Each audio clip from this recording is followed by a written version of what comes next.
वहीं पार्लियामेंट से निकलने के बाद राहुल गांधी ने आरोप लगाया कि सरकार डर इसलिए रही है कि नरवणे की किताब का सच सामने नहीं आए।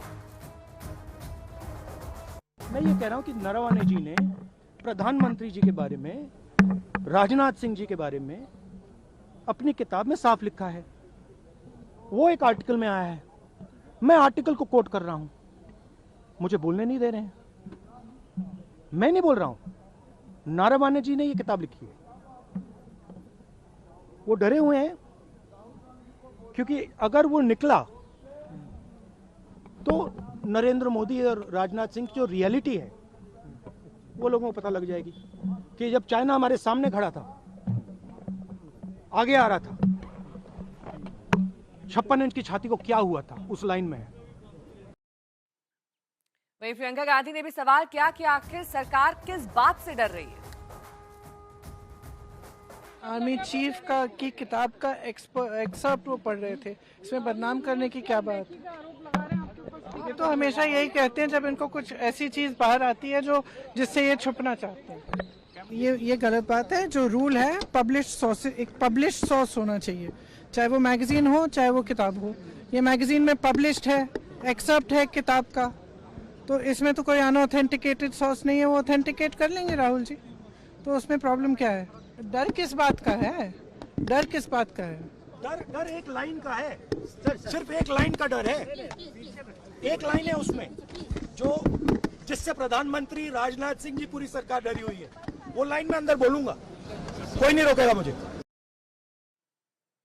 राहुल गांधी के आरोपों पर केंद्रीय मंत्री और बीजेपी सांसद निशाना साध रहे हैं, सुनिए। पूरा आधा घंटा राहुल गांधी जी ने समय बर्बाद करके नियम का उल्लंघन करते हुए बार बार एक ही चीज बोलते रहा। वो चाइना बॉर्डर को लेकर के बात करने लगा है। मैं कहता हूं, उस समय चाहे अक्सर चीन हो, लद्दाख का सीमा हो और अरुणाचल प्रदेश में भी जो हिस्सा 1959 और 1962 में चीन ने जो कब्जा किया, आप कांग्रेस पार्टी आज वापस लेके दे सकता है? 1959 में कई जगह अरुणाचल प्रदेश में भी जो नेफा था और लद्दाख में भी चीन के कब्जे में गए हैं। मोदी जी आने का बाद तो हमारा पूरा बॉर्डर इंफ्रास्ट्रक्चर बन गया। ये नेहरू जी कह रहे हैं जनरल करियप्पा के बारे में कि उसका जो है मानसिक संतुलन जो है बिगड़ गया है। मतलब मैं जो आपको दिखा रहा हूँ, अपने आप में एक बड़ी इंपॉर्टेंट चीजें दिखा रहा हूँ। इस गांधी परिवार को कभी भी आर्मी के ऊपर, मेरे पास जनरल थिमैया का जो है उदाहरण है, मेरे पास जनरल करियप्पा का उदाहरण है, मेरे पास field marshal general Manekshaw का उदाहरण है। कभी भी उस विषय पर इस पार्लियामेंट में किसी ने चर्चा नहीं की। तो राहुल गांधी कह रहे हैं मैं 2-3 लाइनें बोलना चाह रहा था लेकिन मैं वो बोल कर रहूंगा। राहुल के बयान पर जोरदार सियासत हो रही है, विपक्षी दल राहुल के सुर में सुर मिला रहे हैं, तो वहीं प्रधानमंत्री मोदी के मंत्री राहुल पर निशाना साधा। Leader of opposition Rahul ji अपनी महत्वपूर्ण बातें रखना चाहते थे और देश के लिए बॉर्डर सिक्योरिटी, नेशनल सिक्योरिटी और फिर चीन बॉर्डर या चाइना बॉर्डर का सवाल हो तो और महत्वपूर्ण बन जाता है।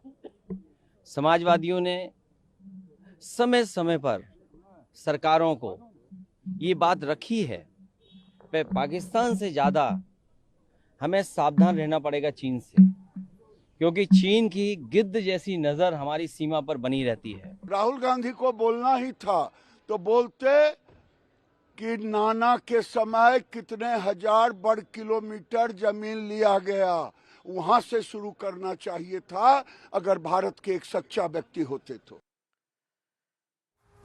वहीं राहुल गांधी के आरोपों के जवाब में बीजेपी ने पूर्व आर्मी चीफ का पुराना वीडियो शेयर किया जिसमें उन्होंने कहा था कि भारत ने 1 इंच भी जमीन नहीं खोई।